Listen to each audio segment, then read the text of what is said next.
Hey there, hunters. Welcome back to the Gunners Guild. It's been a few weeks since I made anything because unfortunately I fell into the pit of playing Ragnarok online again. Yeah, I'm that old. If you want to see what I'm doing there, go ahead and join the Discord and ask. Anyway, today we're going to be back with Wild Hearts and talking about the new update that just dropped out of nowhere. So we have a lot to talk about there. Before I dive into it though, give me a moment to thank my sponsor, please. And of course, we are sponsored by G Fuel. If you've seen me stream at all lately, you'll notice I'm just pounding jelly bean flavored G Fuel the entire time.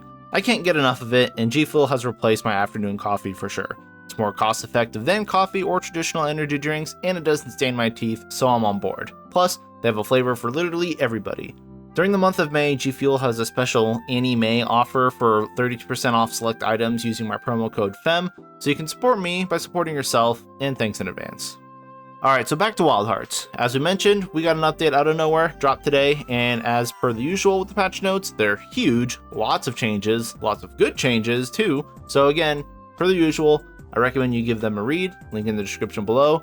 I'm going to be highlighting some of my choice notes here really quick though.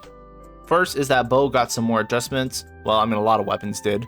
Bow now has stronger aerial attacks and more charges they can pull from spring, stake, box, and glider attacks, which is cool I guess. I'm not a huge fan of the aerial playstyle, but it is for somebody. Cannon also got a minor but very awesome tweak in that the springboard attack has a much faster recovery time, so you can chain those now, and it is now the most effective way to generate heat without abusing the celestial anchor nonsense. Moving on, tops got gutted, which I'm not surprised because they could just stagger lock monsters, but now I'm afraid they're going to be mostly useless as they don't do very much damage, and I don't see too much of a reason to use them now if they only stagger on the first hit. I mean, they're still pretty costly, and you're better off just using something else like Harpoon or something. Talismans also got a big overhaul, and now volatile monsters will drop talismans that can come with weapon skills, so they're no longer locked to the visitor request. These are also going to be weighted to certain monsters, so I'll need to go back and generate a new talisman pool for all the volatile hunts, so please send me your talisman data via Discord or Twitter, something like that, please, I need help. And that's all I wanted to point out really quick with patch notes, but there's still a ton of other features that I want to talk about, so we're just going to keep this going. Of course, we do have a new monster, which is the Alpha Sapscourge. Special note on this guy, this is not a deeply volatile monster, this is not a variant of Sapscourge, nor is it even a new monster. This is just a new rank of Sapscourge. So we go from like normal, to mighty, to volatile, to alpha. It's like G-Rank plus. And this Sapscourge of course is tankier, stronger, and has more complex moves than ever before. And again, I love it, it's a great fight. Now, of course, coming off of the deeply volatile ones, like, Death Haze, Fume Beak, and even PTSD from Lahar back, it's going to be a cakewalk by comparison. It dies rather fast still because it is just the Sapscourge first monster, and this is the first monster of what appears to be a new rank of monsters, which is something I was not expecting to see. But now, I do fully expect to see a whole new rank of all new monsters coming in the future, and that's rather exciting. I still want my Alpha Grit Dog, please. Alpha Sapscourge also comes with a new set of armor and weapons, of course, since it's a new rank of monster, and continuing on the trend of the new armors, they're pretty flippin' good. The helmet gives draw weapon boost, which is great for Nadachi, Drop Saver, which is a new skill which heals the player when picking up water, which is a pretty nice boost to be honest, and 50% Nimble Finger is pretty fat. This lets you use your healing water much faster. The body armor also has more Drop Saver and Speed Swallow, which increases your walk speed while using the water, but also comes with a fat 10% Battle Spirit for just more damage during enraged, and Human Side gets 4% crit damage, which is pretty interesting. Speaking of crits, these gloves are very spicy. Crit gloves. Kimono side gets 6% additional crit chance, and Human side gets 4 but 20% one-stroke critical. Human sets are looking better and better, gotta say. Leggings are okay, I'm not a huge fan of these, just nothing new or exciting here. And then lastly, we have the boots, which are fire. Karakuri coordination is great for a lot of weapons. 10% war ready is amazing for stamina management on bow. And the kimono side gets 6 more frames on dodge. Yeah, that's pretty nice, gotta say, I do like these. And then the weapons are what you'd expect as well. New wood weapons across the board, and the raw weapons have potential for everyone, I'm sure. But weapons are in a really weird spot right now because we need to talk about the new weapon augment system that they've, continued to tack onto. So Limit Break can now do elemental augments, which is great for all the old weapons because now they have like this weird in-between of like, they're not quite as high element as these new weapons, but the raws are much higher, so they're probably more effective on things that are like medium resistant, like 3-star or something like that to an element. They're going to be interesting to see for sure. But now with this new Limit Break system, we can change inherent skills, which is monstrously huge. So let me try to go over this quickly and just kind of break over how the system works. It's kind of like Curio Augments and Monster Hunter, but better. So let's just dive into this really quick. First is that you can reroll any inherent skill slot, but be aware that rerolling a skill slot will give you a new random inherent skill at half the value of what you normally see. You can also add a second and third inherent skills on weapons that normally only have one.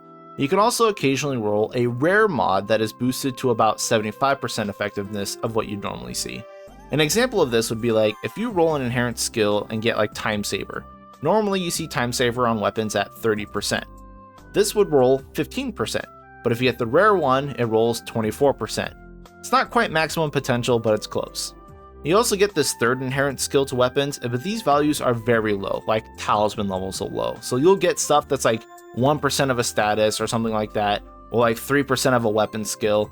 But these can also roll like the rare upgraded versions, and so statuses can go to like 3%, or like other skills can go to like 7 or 9%. So the third inherent skill can still be very good. Status weapons are going to be crazy now, by the way.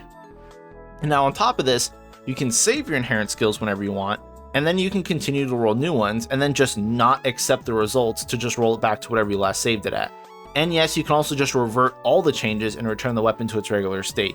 So it's actually very user-friendly, and it's very fast and easy to roll to keep certain inherent skills.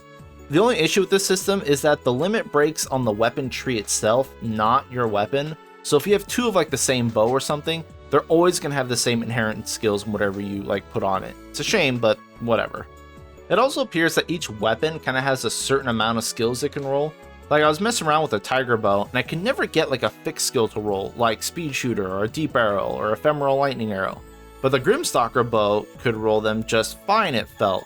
It's either that or my RNG is just really bad, but it feels like there's a general pool of inherent skills, and then each weapon can roll certain types of inherent skills as well. It might be split so that like raw elements roll like some smaller pool, and then like the elemental weapons can roll from a different pool. There's still a lot to unpack here, but from what I can tell, weapons are pretty flippin' crazy right now. There's so much you can do to make your own weapons, and I'm absolutely loving it. And the only thing we can't change right now is the first inherited skill on a weapon you land on.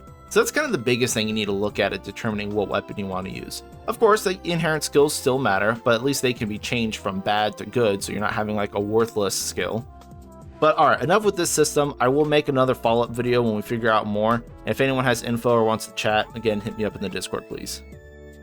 So another neat thing I wanted to mention in this update is that now you can get quests for all volatile monsters, so you can target farm volatile monsters now.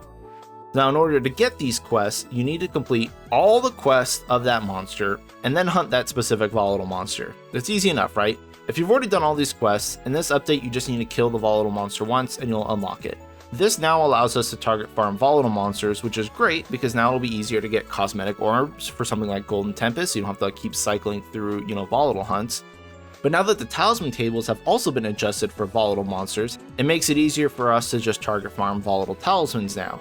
Speaking of, so the way these work is now that volatile monsters have the same talisman table as their mightier regular counterpart as they did before, but now they can rarely get a weapon skill attached to their talisman from, like a visitor quest, which is still determined based upon the Phemeto. So like an example would be like Golden Tempest could favor Umbrella and Bow skills if they roll, and Grit Dog could favor Nodachi and Maul skills.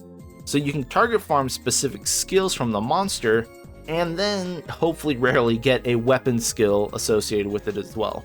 It's going to be really rare, I'm sure, but at least, there's something there you can farm for. Plus, we're going to have to hunt so many volatile monsters now. We need the orbs for the limit breaks, we need the keystones to do the deeply volatiles, and now we need their talismans for weapon skills. Like, there's so much to farm now. Now, one last thing I want to talk about that was changed in this update is food. Some foods got updated to provide more HP and some more fuel for fermenting or drying, cool, whatever. But smokers now can hold 3 items, which is amazing. We can smoke so much more meats now, and like literally 3 times as much.